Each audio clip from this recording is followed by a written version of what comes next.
मृत्यु की तैयारी। यह निर्विवाद है कि जो पैदा हुआ है उसे मरना पड़ेगा। हमें भी मृत्यु की गोद में जाना है।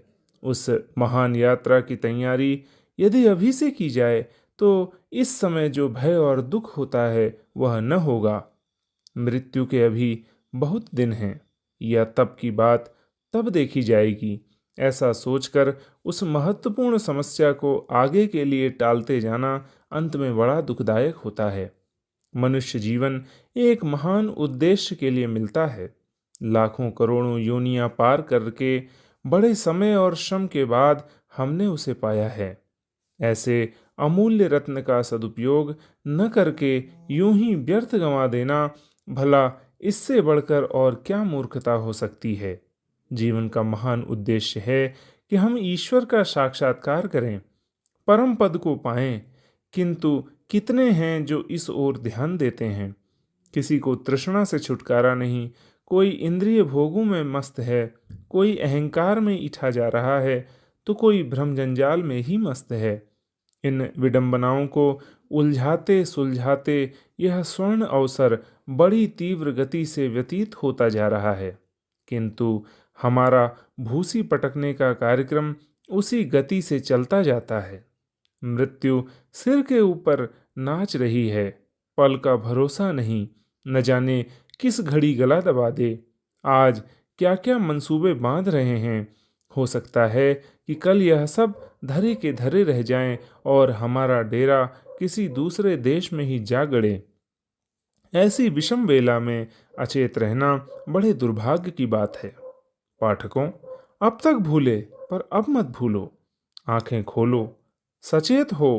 जीवन क्या है, हम क्या हैं, संसार क्या है, हमारा उद्देश्य क्या है। इन प्रश्नों को उतना ही महत्वपूर्ण समझो जितना कि रोटी को समझते हो। निरंतर इन प्रश्नों पर विचार करने से आप उस मार्ग पर चल पड़ेंगे जिसे मृत्यु की तैयारी कहते हैं। जो काम कल करना है उसका बंधन आज से सोचना होगा।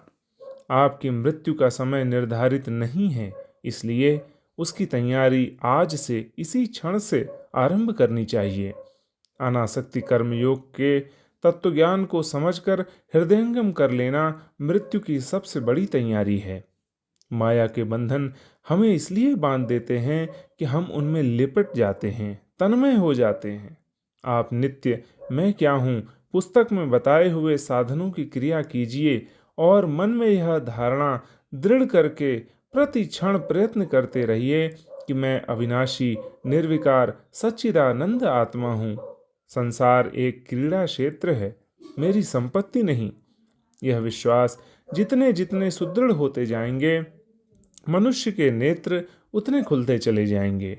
स्त्री, पुत्र, कुटुंब, परिवार का बड़े प्रेम पूर्वक पालन कीजिए। उन्हें अपनी संपत्ति नहीं, पूजा का आधार बनाइए। संपत्ति उपार्जन कीजिए, पर किसी सदुद्देश्य से, न कि शहद की मक्खियों की तरह कष्ट सहने के लिए।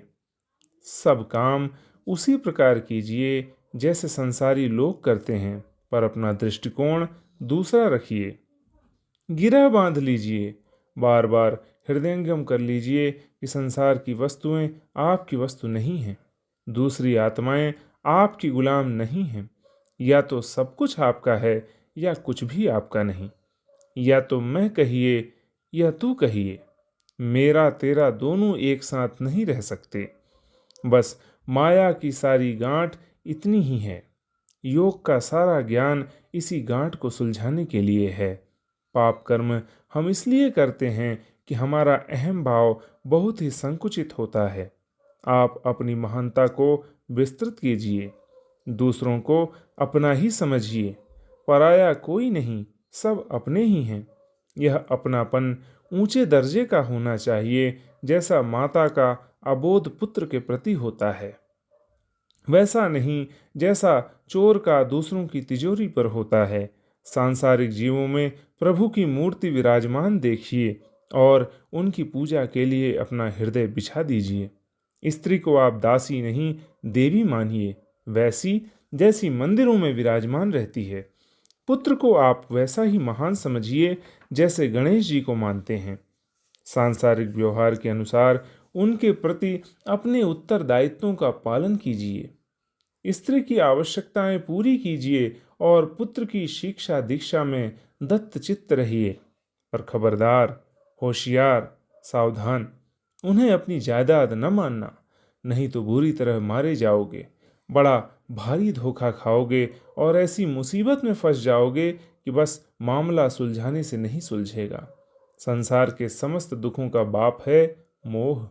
जब आप कहते हैं कि मेरी जायदाद इतनी है, तो प्रकृति गाल पर तमाचा मारती है और कहती है कि मूर्ख, तू 3 दिन से आकर इस पर अधिकार जमाता है। यह प्रवाह अनादिकाल से चला आ रहा है। सोना चांदी तेरा नहीं, यह प्रकृति का है। जिसे तू स्त्री समझता है, यह असंख्य बार तेरी माँ हो चुकी होगी। आत्माएं स्वतंत्र हैं, कोई किसी का गुलाम नहीं। अज्ञानी मनुष्य कहता है, यह तो सब मेरा है, इसे तो अपने पास रखूंगा। तत्व ज्ञान की आत्मा चिल्लाती है, अज्ञानी बालकों, विश्व का कण कण बड़ी द्रुत गति से नाच रहा है। कोई वस्तु स्थिर नहीं है। पानी बह रहा है, हवा चल रही है, पृथ्वी दौड़ रही है और तेरे शरीर में से पुराने कण भाग रहे हैं और नए आ रहे हैं। तू एक तिनके पर भी अधिकार नहीं रख सकता। इस प्रकार बहती हुई नदी का आनंद देखना है तो देख, रोकने खड़ा होगा तो लात मारकर एक ओर हटा दिया जाएगा। दुख, विपत्ति, व्यथा और पीड़ा का कारण अज्ञान है।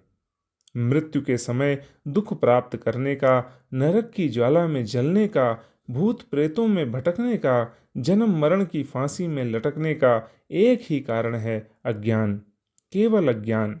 हे पाठकों, अंधकार से प्रकाश की ओर चलो, मृत्यु से अमृत की ओर चलो।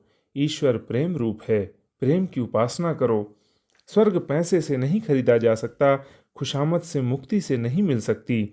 मजहबी कर्मकांड आत्मा का कल्याण नहीं कर सकते। दूसरों की ओर मत ताकिए कि कोई हमें पार कर देगा, क्योंकि वास्तव में किसी भी दूसरे में ऐसी शक्ति नहीं है। उद्धरेत आत्मा नात्मानम, आत्मा का आत्मा से ही उद्धार कीजिए। अपना कल्याण आप ही करिए। अपने हृदय को विशाल, उदार, उच्च और महान बना दीजिए। अहम भाव का प्रसार करके सबको आत्मदृष्टि से देखिए।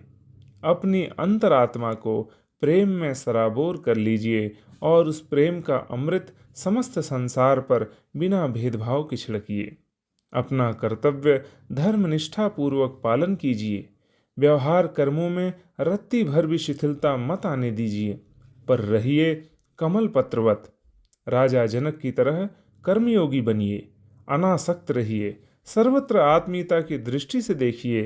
अपनी महानता का अनुभव कीजिए और गर्व के साथ सिर ऊंचा उठाकर कहिए, सोहम, मैं वही परमात्मा की आत्मा हूँ। आत्मज्ञान द्वारा आप परलोक को परिपूर्ण आनंदमय बना सकते हैं। मृत्यु फिर आपको दुख न देगी, वरन एक खेल प्रतीत होगी। आप ऊंचे उठेंगे और महान उद्देश्य को प्राप्त कर लेंगे। मृत्यु की तैयारी के लिए आज से ही आत्मा के विशुद्ध स्वरूप का चिंतन आरंभ कर देना चाहिए। अपनी महानता का ज्ञान होते ही माया मोह के सारे बंधन टूटकर गिर पड़ेंगे और आनंददायक दृष्टि प्राप्त हो जाएगी। अपने तुच्छ और स्वार्थपूर्ण विचार को त्याग कर अपनी महान आत्मा के दरवाजे पर सिंहनाद कीजिए, सो हम, वह मैं हूँ। पंडित श्री राम शर्मा आचार्य।